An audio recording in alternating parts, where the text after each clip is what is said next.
Hi guys, how are we doing? I'm Sharon. Welcome back to the Salem podcast.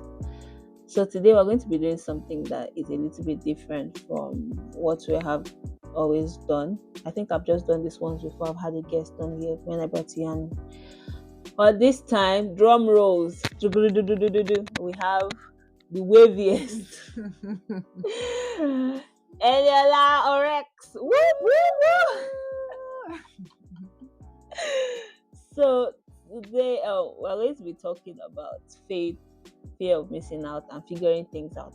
In fact, it's going to be a 4-part series. This is part one of the 4-part series, and we're just going to be talking because adulthood is ghetto. Mila is older than me, so she has more Oh, experience. please.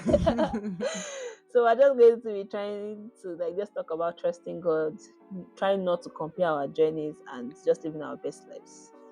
Basically doing the most. So yeah, hi Eniola. Hi, Sharon. Can you introduce yourself again?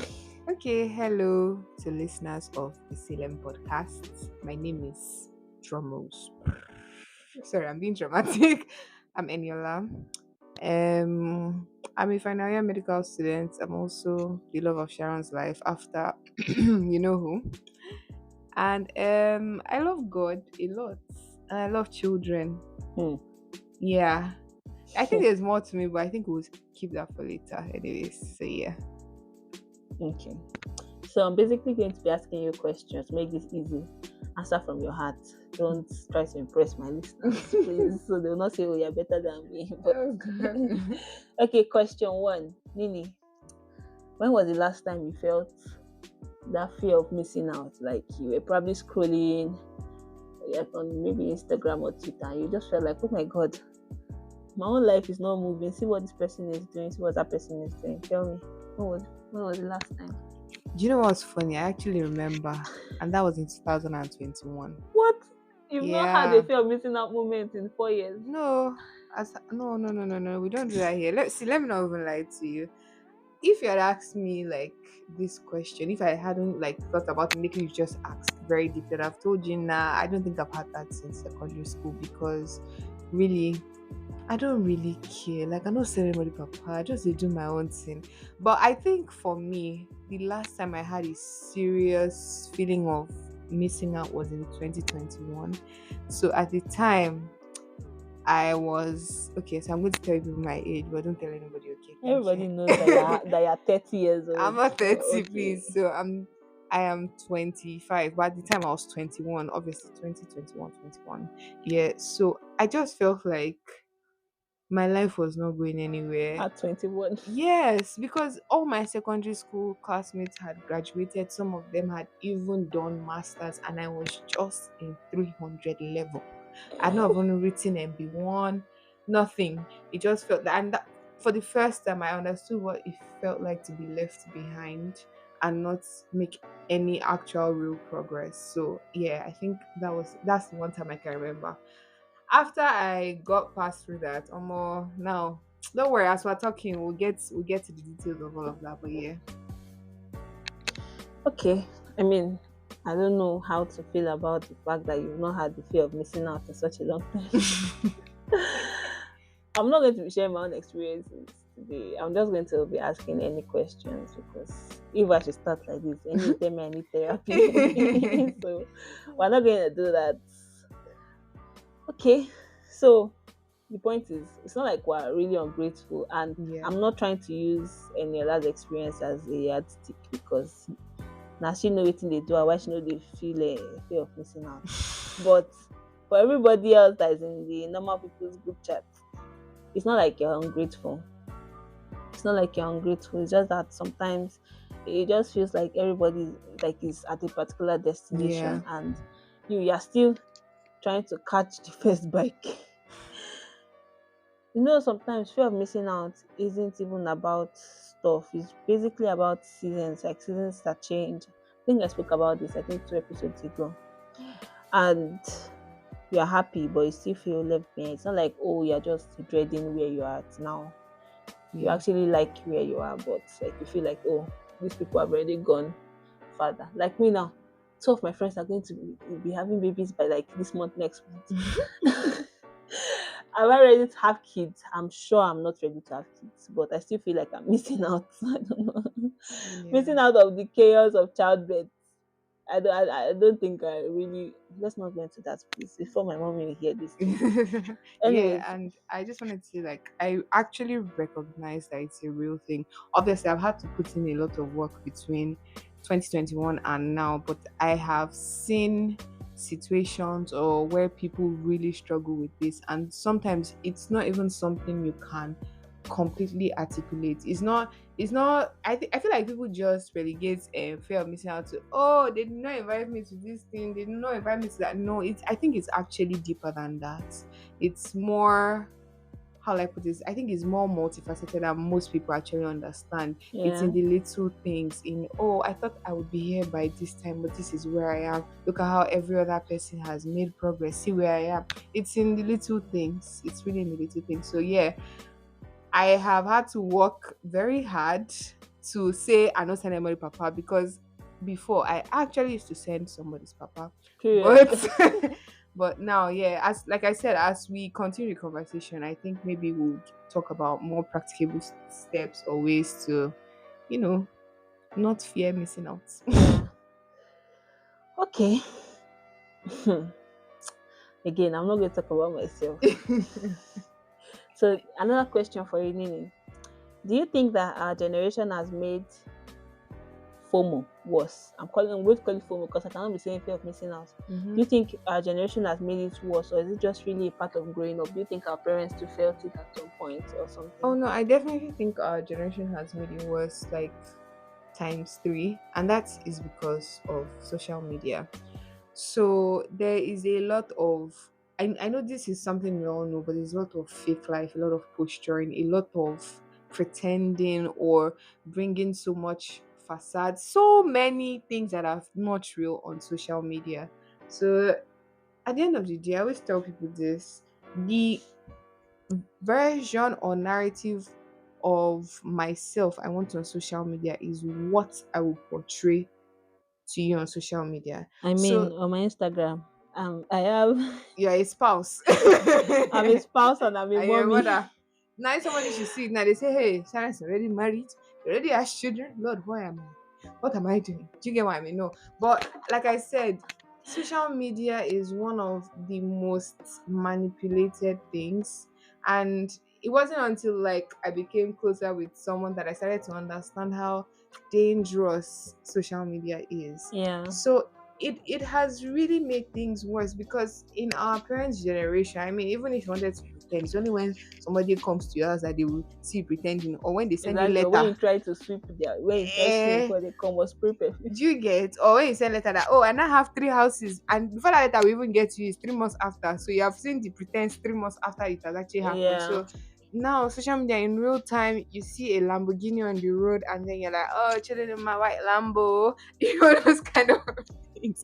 And then it's not, maybe Eniola thinks she's a comedian, but okay, let's leave that. you have been laughing all through this episode. So okay, yeah.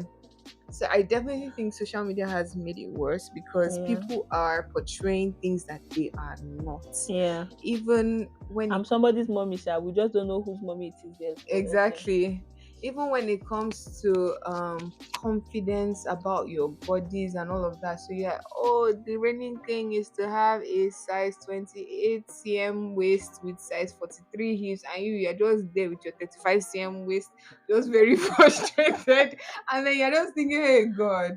So yeah, social media it has definitely complicated a lot of things, I would say. I agree with you, my sister. I do. Okay, now, because of the kind of girls that we are, I like to call us the Christian baddies. Please, I'm joking. So let's bring like faith into it, right? As Christians, we know that we're supposed to trust God's timing and all those things. But sometimes it looks like that timing is slow. Mhm. So have you had all those? Have you had one of all those? Don't tell me no, because you must have had. Have you had one of all those God, where are you moments? Like where you guys like, oh, I love you, Lord, but like I need you to like hasten this thing up. I need you to like move faster. Have you Yeah, had those kind of moments? certainly. I definitely have. I definitely have. And I think for in moments like that, sincerely, the key is just trusting in the wisdom of God. Yeah. Honestly, it's not. I'm not even trying to over spiritualize things, but really, when the Bible, Spiritual. This is a Christian podcast, please. okay, I didn't mention that it's a Christian yeah, podcast. You I must know, I listen. listen, so I know. Anyways, but I was trying to, I maybe a better way to say it. I'm not even trying to sound so deep, but Sorry, I have to say something. Sorry to cut you short. Like what happened today. We finished talking about trigger warning suicide, and then our mommy comes up. Only Jesus can help you. that was so funny. I just started laughing. My friend looked at me and just like, you see your people. I said, she's not wrong, but wrong timing. Yeah. Go on. Sorry. Anyways, to be very honest, I've kind of forgotten what I wanted to say, but I think You're talking about the time that you had, like, yeah, you were like, oh God, where are you? Like, I need things to move faster. yeah, And you're yeah. talking about trusting in God's timing. And his wisdom, because Yes. really the Bible says the wisdom of God is like foolishness to man. But I've come to realize that see, you have to trust in an omniscient God, in an all-knowing God, a God that exists outside of time. Because I feel like that is, even let's say you're not even a believer yet and you're still trying to think of things logically, I Yeah. think it's best for you to put your trust in someone, a spiritual being that exists outside of time, that knows everything that has happened, everything that is happening, and everything that will happen. So even when you're not sure, you feel like, oh, God is not there, when you feel far from God and all of that, you just have to trust that God cannot mismanage my life. I God agree. can definitely not mismanage. So everything might Yeah. not be looking rosy now, but this is just for a season. And who knows? Maybe this waiting period is a training period for things to come. And maybe that training period is even going to be like a ministry to other people. So that when you Yeah. meet other people, you're Yeah. like, you can now say, if I tell you my story, Been there, done that. been there, done that.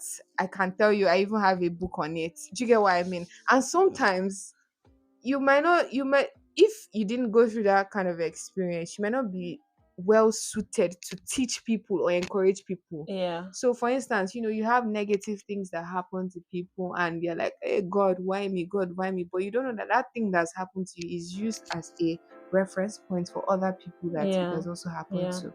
So yeah, I feel like the key is just really trusting God and that He cannot mismanage your life. I agree. Having faith is like, these things are very easy to talk about, especially Mm-hmm. when things make sense, like when Yeah. things are working. But trusting God when everybody else seems to have it all figured out, My dear. that's like the real issue. So let me give a personal example. I said I was going to talk about myself, but anyways. I have that effect. No, I promise you, you will never have gotten this out of me. So there was a time, I think that was about 5 years ago, right? Yeah. I think it was right before COVID. Yes, it was right before COVID. So I don't know, I wasn't feeling well for just a little bit, maybe just like a few days, and then I started to have headaches. And thought, okay, it's headaches. Like, I've always had headaches. And then these headaches went on for 1 month, 2 months, 5 months, 10 months, 12 months. So I was having I was having migraines throughout the year, guys. The reason why I'm laughing is we're trying to record and Eniola just opened 7 up. I can't take this girl Yeah, I should not drink it. anyway. I'm already parched, okay? I can't take this babe anywhere. Anyways, so, and that was when I had just like really started medical school abroad. So like I had fought for so long to finally get to this point, and by the time I was to resume classes in, I think, February. I started to have headaches. It was so bad that I couldn't go to school, couldn't do nothing. I felt like I was losing. In fact, I can't even call them headaches. I should probably call them proper migraines. Mhm. So like it was so serious that I had to like I had to like go to see different specialists. I had to get an MRI done. Like I had to see a neurologist. It was lost a lot of things. So I was not even able to go to church either. Mm. Right. And if there's one thing I've always known, my birth alone safe is proof that God is on the throne, right? And coming from the kind of family that I came from, you can't convince my father that God does not heal. You can't convince any member of my family that God does not heal. Yeah. So I was so sure that God heals, but I'm just like, God, I trust you. I know you heal, but you're gonna hasten this thing up, please, because it was not looking funny anymore. Mm-hmm. That me that I used to pray for people that for them to like come to church, like pray for them to get healed. They will get, mind you, I was dealing with mad headaches and mine wasn't going. Everybody's own was going.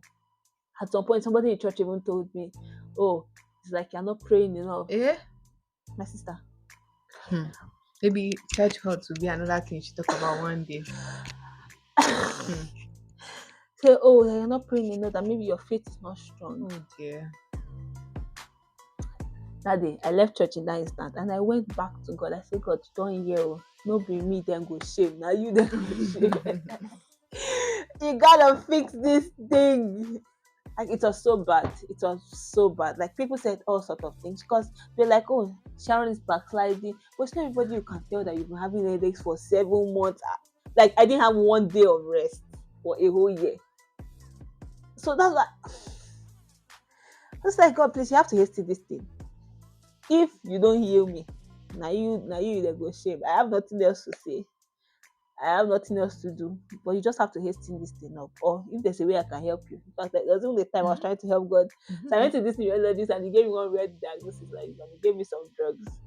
Now the drugs are supposed to make me feel better. The drugs were making me lose my mind. I was having psychosis. So I just realized, I just had to like, okay, God, I get your point. I'm just going to stop all these things and trust in your timing. Now it's easier said than done. Like all the people that were trying to give me advice in that time, they, I mean, it's nice to say it, but when you're the person in that particular situation, it's much harder because what do you mean? I'm going to just pause this story here. I don't want to go into it. I don't want to get triggered. And your life is looking at me like I need therapy again. It's a lot of unpacking right It's a lot of here. Anyways, the moral of the story is you have to trust God. It's easier said than done. Yeah. When you're in those situations, you just have to trust God. And I'm a testimony because I mean I got my healing 1 year after. So Hallelujah. yeah. Yeah, this is getting too long. This is getting too long. Okay, let me there are a bunch of questions I could have asked you, but I just want to ask one question Okay. as we wrap up. What is one small thing that has been giving you a crazy amount of joy in recent times? Like even in the midst of all the chaos and everything. Don't tell me it's that you're finished medical school. What is one small thing? A small thing. Finishing medical school is not a small thing, so you can't use that. A small thing that's been giving you joy in recent times in the midst of all this chaos. Tell us. Oh my god, you're not going to believe what I'm about to say. And if you don't tell me food. It's Eban or her. Like I'm Jesus. not even joking. See, today was the first time in a long time I danced because food was coming. My roommate was just looking at me like, what's it? I was like, oh my god, Eba and Oha. Eba and Oha, guys. I'm not even kidding. Mind you, this babe has no relation to Igbo people. I'm not even joking. Like I've been thinking about it for weeks now that I need to get Eba and Oha or Ofe Onugbu, something sweet, something good. And it has been making me absolutely joyous. Yeah. I can't. I don't even know what to say. I can't believe this girl. Like I knew it was going to be crazy, but not something as crazy as Eban Oha. But anyways, we thank the Lord for provision of Eban Oha and money to actually buy it and the throat to eat it. Yes. Period. So, so I'm happy for her. I'm really happy for her. I think one thing that has really given me joy in recent times, in the midst of all this chaos, is the fact that, like, I don't think it's a small thing, to be honest, but the fact that I have people that really do care about me is something that, like, yes, the world is going crazy, everybody's doing whatever the shit they want, but one small thing is that, okay, like, I'm not alone. Yeah. I mean, apart from God, like, God has actually placed like very good people around me to actually make sure that I stay sane. So yeah, I'm happy about that. You are not alone. God is with you. Shalom. Lady, please. So please let me wrap this thing up. So my reminder for you today, guys, is the fear of missing out will fade. All these trends will pass. Real. But if there's one thing that will stand sure, is that God's plans for your life will always be right on time. Yep. I just want to tell you that even as we wrap up, because if I keep talking to Eniola, me and Eniola can yap for another 1 hour. No So jokes. you're right on schedule. God is never late, and His plans are always, always, always, always better than the ones you can ever think, even in your widest Yep. imaginations. Nini, give them a word. Hmm. To be honest, this topic, there's some things I will tell Sharon later in camera, but just like she said, God, God is never late. He's always on time. And my dear friends and listeners, you must learn to trust God with your lifetime. You must learn to trust Him wholly. Maybe you are one who has been trusting God with your own wisdom that, okay, let me give this part of my life to God, but this other parts, I can use human wisdom. Hmm. It's not going to take you very far. I'm telling you the truth, and that's no prophecy of doom. You must learn to trust God with your lifetime. You can't go wrong in that. You can't go wrong in that. And when it comes to fear of missing out, see, this is your life. Now your own life to live. Oh. No send anybody, papa. Period.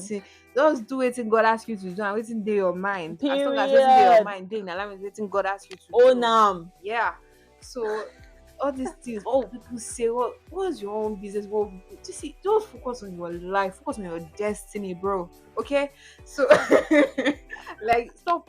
See, sincerely, Sharon, I wish I could talk to 16-year-old me that this girl, open your brain, focus on what you are supposed to do. You Like, guys, you can't see any now, but she's no, so passionate, she's sincerely, gesticulating and I learned everything. this thing so late in life, and I wish I could have learned it earlier. Just don't care about what Mind you, people say. sorry guys, Annie is just 25. Thank you. Okay, thank you. But I wish I learned it like when I was 20. If I was 20, my life would not be the way it is right now. Girl, your Although, life will be the same. no, it You would. were 20 in medical school, you're still Eh, in medical but school, I'm there's saying no that difference. fair enough. But like, if I cared less about what people would say, Oh, I feel true, like true, true. the trajectory of my life might have been a tad bit different. So True, I agree with please, you. I know it's not easy. Like Sharon said at the beginning of this podcast, that all these things are easier to say theoretically, but actually like feeling it. But please, you have to practice, learn it. It's a training. You have to just learn to forget naysayers and focus on what you actually want to do. Yeah, there's a reason why things are called midlife crisis. Yeah. You can't be having a midlife crisis at 20. That's not even middle of your life. You have, you know, if we should add another 20 years, that's still almost like, okay, you're now finally getting to the middle of your life. Mm. What's the average life expectancy these days? I We think don't know. 60 something or Let's something in even say 60 Nigeria. something. Yeah. Okay, so your midlife crisis should start anytime from 35. Bro. Anything before then, you can't have. How can you be See. 21 and be having midlife crisis? You're not even at quarter of your life yet. Bro. There's so much for you to achieve. There's so many things for you to do. There's so many. But the sky is your Starting staircase. point. Yeah. Yeah. God, I just said that in the trenches way possible. It's your staircase. So own the world. Do what you want to do. Everybody will be fine. The highest they can Sincerely. probably talk about it is maybe for like a Sincere, week or a month. everybody be fine. See, They'll be even fine. social They have media their own dragging. problems. That's how you know that nothing actually lasts forever. They will drag somebody. I think the longest I remember was when they dragged somebody that we both know for about 4 days. So now who is talking about it? Of course, there will always be is this you, those kind of silly things. But like, But who I'm not is saying you should make stupid decisions in your 20s. So please, real, the real? internet does not The forget. internet does not forget to. But at the end of the day, everybody moves on. Life moves on. Times and seasons they will pass away. Just I don't know, man. I don't know. I feel very hypocritical giving this advice Why? because I'm having midlife crisis. I was just telling Eniola voice that they recording. Mind you, we're not even 26 yet. So, anyways, I'm very happy to have had you guys listening on this conversation. Thank you, Nini, for showing up. Thank you for having I know me. that, yeah, she's a little dramatic, but I Not promise really. she's nice. She's nice. She's Yeah. nice. So we really hope to see you on the next episode of the Ceiling Podcast. Loving, living, figuring life out, one laugh at a time. I know we laughed like a lot. We laughed like almost half of this episode. But yeah, see you guys when I see you guys. Bye. Toodles!